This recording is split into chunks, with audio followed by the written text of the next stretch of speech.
How's it going, everybody? Like and subscribe and leave a comment if you could be so kind.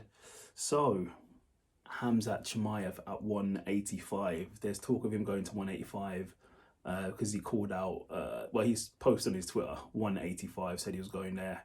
Also, he did call out Kobe Covington. So, I personally think he can go to both weight classes, welterweight and middleweight. But I'm just going to do a quick review on him at 185. Well, how could he do at 185? Personally, I think he will do well. I think he's a little bit of an undersized middleweight though. I just feel he will be. Compared to people like Paulo Costa and I don't know, people like Alex Pereira, and you've got Jared Cannonier. They're massive guys. Khamzat is a big guy himself, but these guys are like filled out with a lot of muscle as well. So it'll be interesting, but I think what's going to carry Khamzat the most is his wrestling credentials, his wrestling acumen, and his wrestling skills. I think that will carry him over to victory at that weight class. He doesn't want to get in a firefight with someone like Paulo Costa, like he did with Gilbert Burns. If you get hit by Paulo Costa, that might be lights out. He hits hard.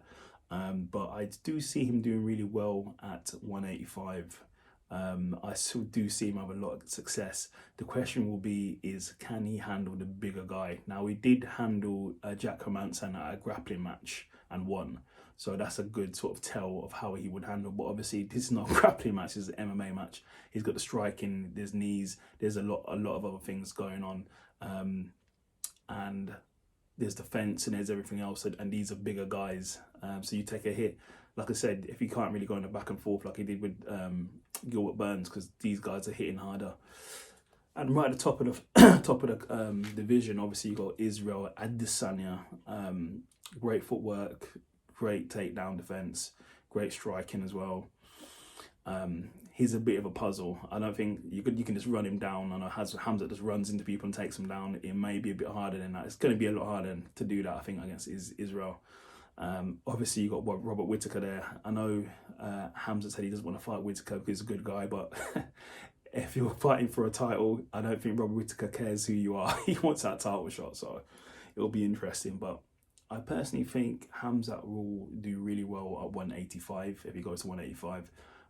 The people who I think will give him the most problems personally will be Izzy, Robert Whittaker, Paulo Costa, and probably Jared Cannonier. I see them being the most problematic for him at that weight class, but I do see him doing very well at welterweight. He's nearly enough ramsacked the division. Obviously, his fight against Gilbert Burns was not a ramsack, so it was a very competitive fight, but he's now at the top of the division, if you ask me. There's only 3 other people you can fight at welterweight that I'd want to see. It's Kobe Covington, Leon Edwards, and Usman, so we'll see what happens there. But Khamzat at 185, it is a shout, and I do see him have a lot of success there, so we'll see. Hey, I will tune in and watch both, trust me. Like, subscribe, and leave a comment. Thanks.